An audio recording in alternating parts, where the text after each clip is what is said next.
So thank you very much, Lucy, for the introduction. So I'm going to be talking about the carnivore diet today, and some of you may have heard of this, some of you may not have heard of this. I've been speaking to a few people who do it already, so welcome to all fellow carnivores out there. So carnivore diet, is it miracle cure or is it just madness? And that's what we're going to be talking about today. So declarations, I'm never quite sure what you're meant to declare with these kinds of things, but I'm a carnivore. I go against kind of my college, which is the plant-based medicine. I run a podcast and a YouTube channel. I have health courses available, I suppose that's a conflict. And I'm also a doctor, and I like to make people better. And so there's a conflict certainly with drug companies out there, because I like to de-prescribe. So this is a little bit about me. I'm a GP and board certified lifestyle physician. Born and raised in the UK, came to Australia about 4.5 years ago now. And just like probably most people here, I've had my own health journey over the years. Impaired glucose tolerance, definitely obesity, sugar addiction, that one is very, very real. And like everyone, I've pretty much tried every diet in existence. And just to show you proof of what, a little bit about my health journey, this is what I used to look like on the left and kind of now on the right. Not the best picture, but fun day out with the family. So what is the carnivore diet? Well, basically, it's a pretty simple diet. It's characterized by the consumption of animal products, mainly meat, of course. And what we're doing is we're actually avoiding pretty much all plant-based foods. Now we'll come back to that in a moment. Like any good diet though, and we've heard a lot of great speakers today, of course, talking about it, we're minimizing or avoiding completely, if possible, processed foods, chemicals, and additives. Now the carnivore diet has actually been around for quite a long time, and it used to be referred to as a zero carb diet, which of course is a ketogenic diet. It's been around for around about 7 years or so, known as the carnivore diet, but it's been knocking around Facebook groups and things, as a zero carb diet for about 20 or 30 odd years now. It's actually far older than that. It goes back hundreds of years, if not potentially thousands of years. Some of you may have heard of the Salisbury steak, invented by Dr. James Salisbury, and he pretty much believed, this is about 150 years ago or so, he basically believed that plants were actually bad for us and were causing a lot of problems, and he was utilizing essentially a carnivore diet to cure conditions like rheumatoid arthritis, ulcerative colitis, and so on, in these patients that basically couldn't have surgery because there was no anesthetic and so on. So what are the potential benefits of the carnivore diet? Why would we do this potentially crazy diet where we're just eating meat? Well, it's an incredibly anti-inflammatory diet. In my opinion, one of the most anti-inflammatory diets out there. I actually don't like the term diet. I prefer framework, because diet has a very negative connotation, as we know. Most people find vastly improved metabolic health and metabolic health markers like high sensitivity CRP, homocysteine levels, monocyte counts, these kinds of things as well. Almost everybody reports incredible energy levels, brain function, very much like a keto diet, but even further. If we talk about a low carb diet, a keto diet, carnivore is kind of somewhere out here for most people. Almost everybody reports improved libido, and sexual health is a very important marker for our general health, I believe. Almost complete resolution of almost all gut problems, which for anyone out there that suffers with IBS, you know how bad this can be. And almost every single patient I put onto the carnivore diet, that IBS just disappears within often weeks, if not days. And it seems to be excellent for people with autoimmune conditions, as I mentioned. Dr. Salisbury putting people on it hundreds of years ago. And in essence, it's a ketogenic diet. So it can do everything that a low carbohydrate diet can do, or a ketogenic diet can do, but potentially more as well. So I said I'd come back to plants. And what about plants? And why on earth are we taking out these amazing things that we should all be eating? Well, one of the main things here is plant toxins, and these are very real. Plants can be full of toxins, anti-nutrients. Peter mentioned briefly about lectins on one of his slides there in bread. These things are all very real, and they can affect us to varying degrees, but some of them can be pretty toxic. Now, we know that plants have toxins in, I'm assuming most of you by now know that you can't just go into the forest to eat random berries because you'll probably get sick. You can't just go home and eat your grass on your lawn because you'll probably get sick. And what is it about those that make us sick? Well, it's these kinds of plant toxins. And these are very real, and they can cause a lot of problems. And they're in a lot of foods that we actually just take for granted and we eat, every day. So oxalates are particularly problematic, and I've been speaking to a lot of people about oxalates today. These are present in a lot of foods that we are told to eat that are very good for us, and particularly those that we're told are very anti-inflammatory. But oxalates are actually very inflammatory, and of course Peter mentioning about inflammation earlier. And these are just some of the things that you've probably got lying around in your house that you might use a lot. And for example, turmeric, a lot of people use turmeric as an anti-inflammatory. But it's very high in these oxalates, and oxalates are very inflammatory. And they can cause widespread inflammation. They can cause things like interstitial cystitis. They can cause gout. They can cause kidney stones. We know these things. Potentially implicated in some conditions, even like breast cancer, for example, though the research is sketchy on that one. Nightshades. People may have heard of nightshades. I'm sure there's plenty of people out there that can't eat tomatoes because it gives them terrible heartburn. These are very high in nightshades. Oxalates can also cause heartburn as well. But nightshades are very high in the pepper family, the capsicum family. I'm sure there's plenty of people out there that can't tolerate spicy food, can't tolerate peppers or tomatoes, for example. These are potential problems as well. Phytoestrogens. These are not real estrogens. To my knowledge, there's very few to no plants in the world that actually use estrogen inherently within them. So why do plants have estrogen in them? Well, these are actually endocrine disruptors, they're hormone blockers. And why do plants have these toxins in if they're not? Why do they have these hormone blockers if they're not using them? Well, it's to stop things eating them. And human beings are just kind of a bit too stupid to realize that maybe we shouldn't eat food that doesn't taste that great for us.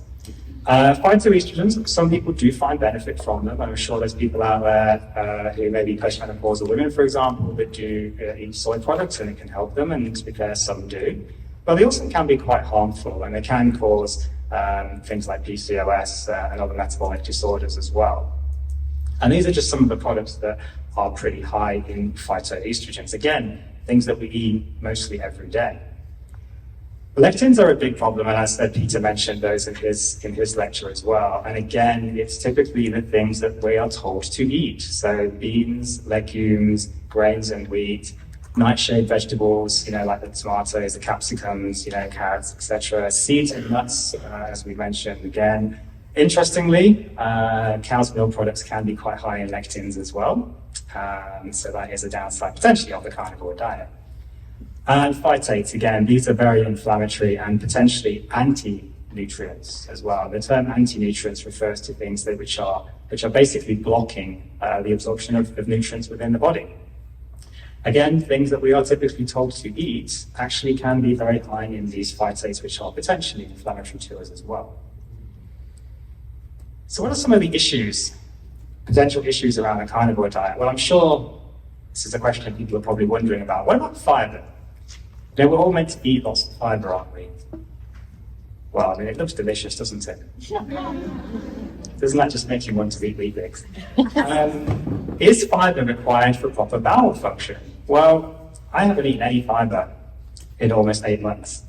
I can assure you I have opened my bowels a couple of times. Fibre isn't necessarily required for proper bowel function, as I just said. It can cause a lot of problems as well in people's diet. I apologise, there's meant to be a reference there at the bottom, it hasn't really come out very well. When you remove fibre, often people can improve with their GI symptoms, quite significantly actually. And in 2012, there was a study, 63 patients, it wasn't a huge study to be fair, with idiopathic constipation. And idiopathic means we don't really know what the cause was.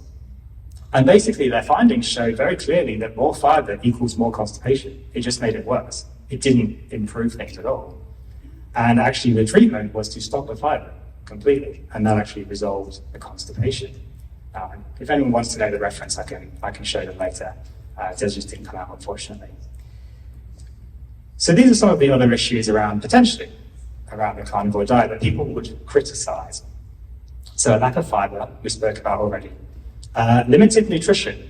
And to be fair, yes, limited nutrition, that is a potential argument because berries, plants, etc., they have all these vitamins and minerals that we are supposed to need. But very interestingly, if we take vitamin C, for example, if you go onto Google and ask it, how much vitamin C does beef have, it will tell you 0.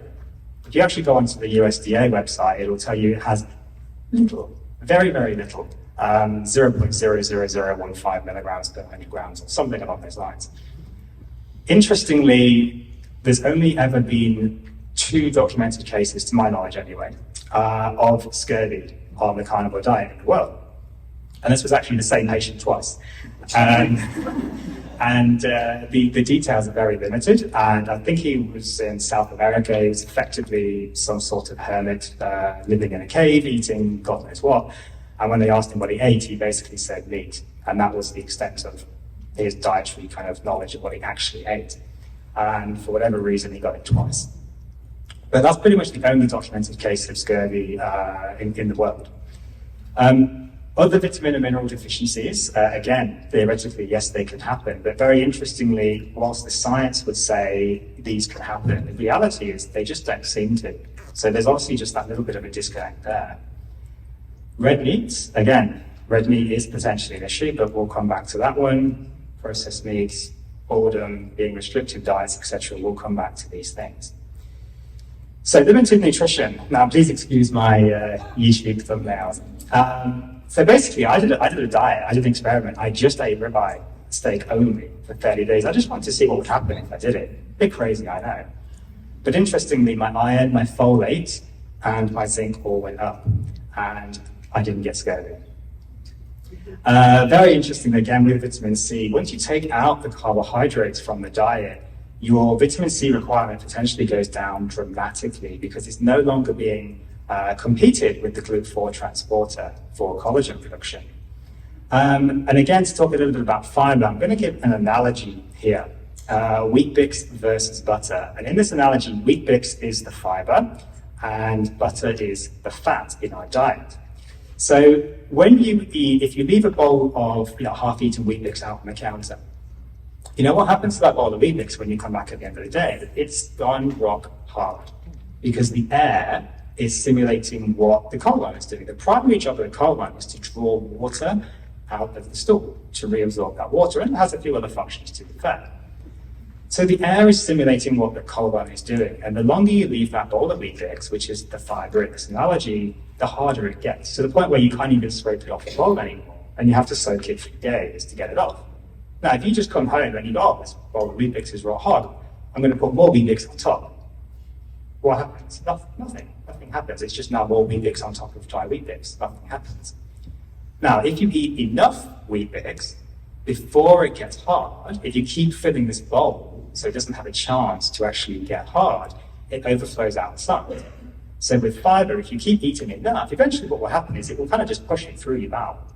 And then by the time it's going to get hard, it's already out your bowel, it's gone. But then you're just doing enormous poos all day, and you're doing them all day, every day. With fat, what happens if you leave a bowl of butter out on the work surface and come back at the end of the day? Still soft. What happens if you leave it for a day? Still soft. What happens if you leave it for a week? Still soft. You leave it for a month. Maybe it's got moldy by that point, but it's still soft.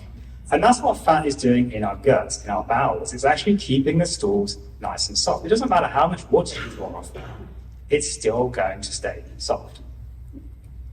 So, red meat. In 2015, this is from the World Health Organization, after thoroughly reviewing the scientific literature, the working group of 22 experts from basically with the WHO considered that the red meat was probably carcinogenic to humans. Group 2A evidence, they called it, based on, in their own words, limited evidence. Now, basically what that means is in their own criteria, probably sufficient means it didn't actually show any causation. They couldn't prove that it was causal. And this is a case almost of eminence versus evidence. This is a quote from me. And my wife said, what the hell are you quoting yourself? That's weird. But this is about being restrictive. A lot of people that say the carnivore diet is very restrictive, in my opinion, it's absolutely not. And I was speaking to people earlier who were saying the same. I don't think it's restrictive to eat food that you love, that is delicious, that is nutritious. And it really provides all the nutrition that we actually need for human life. I think by very different definition, you can't say that is restrictive. Now, yes, it might be restrictive to say that I can't eat ice cream, but I actually don't want to eat ice cream anymore. Which is very interesting. Dr. Lucy spoke, of course, about sugar addiction a little bit there. Now, I am a terrible, terrible sugar addict. And this has been the bane of my life, which is why I had all the problems I had. I could never manage low carb and keto because I always struggled with that willpower. It was always a willpower. How much carbs can I eat? How much sugar can I eat? I was always the loophole guy.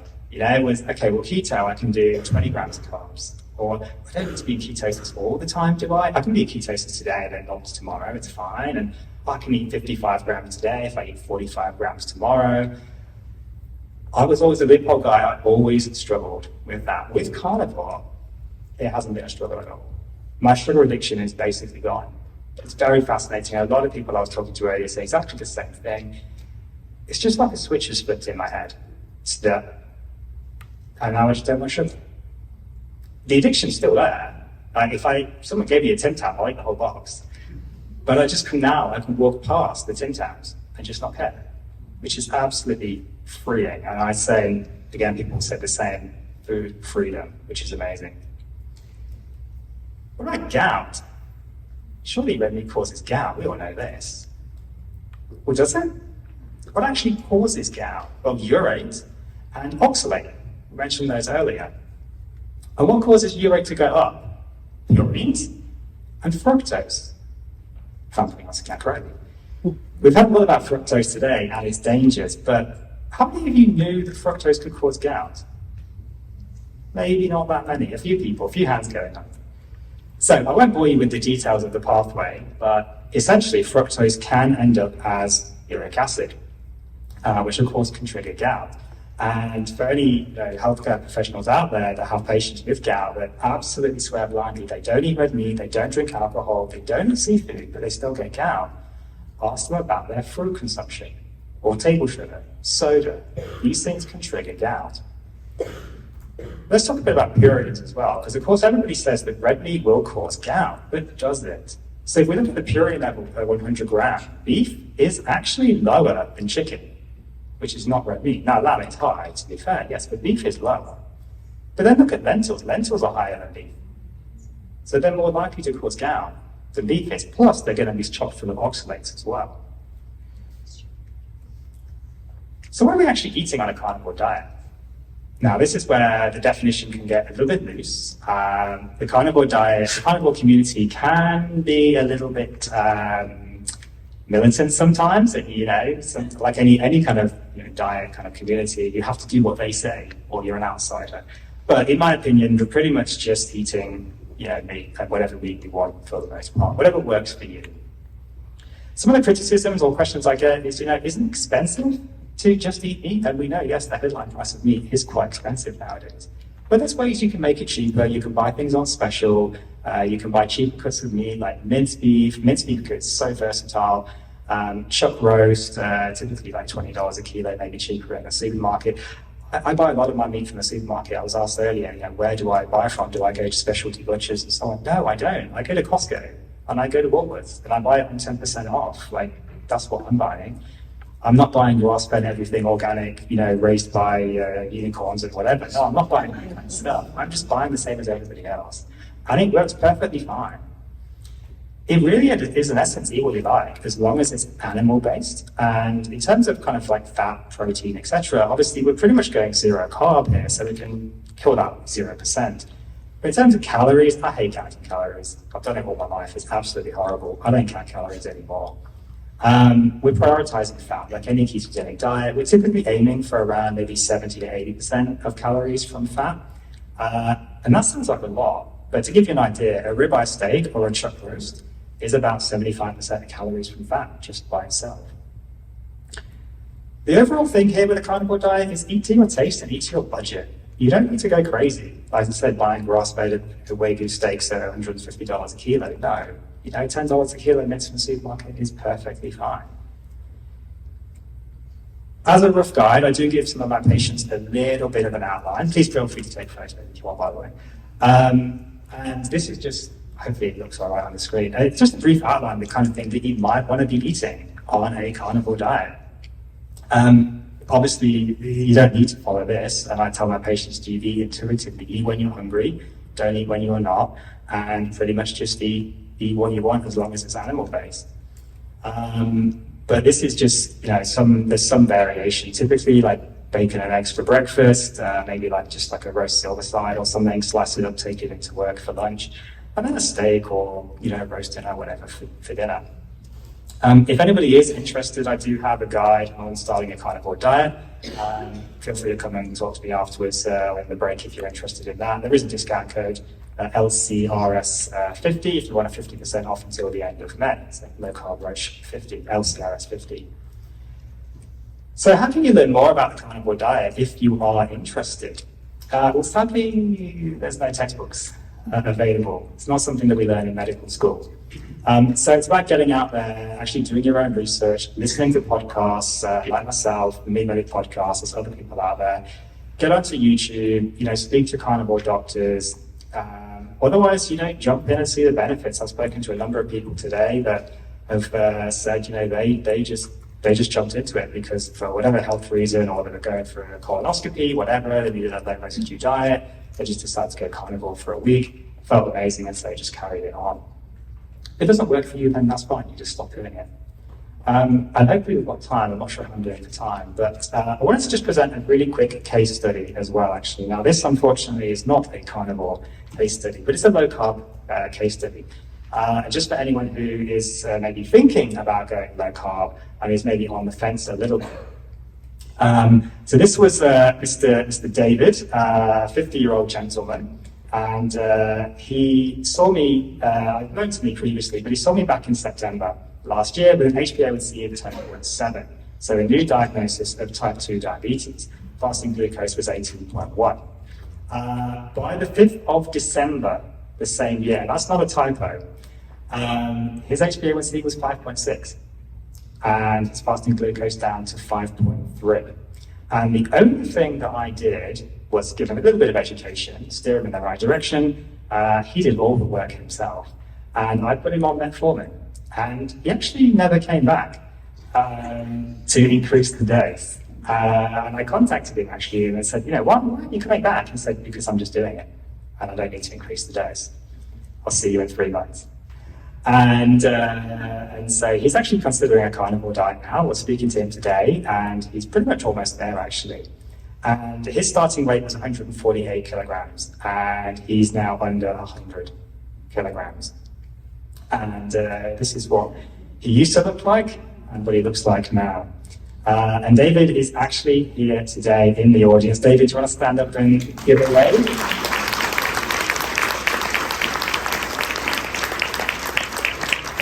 And if anyone is interested in talking to David, he's told me that he's very happy to talk to people about his journey. And it's now down 55 kilograms? 55 kilograms. And David really just did a combination of keto diet and intermittent fasting with a little bit of exercise as well. Thank you all for listening. Are there any questions?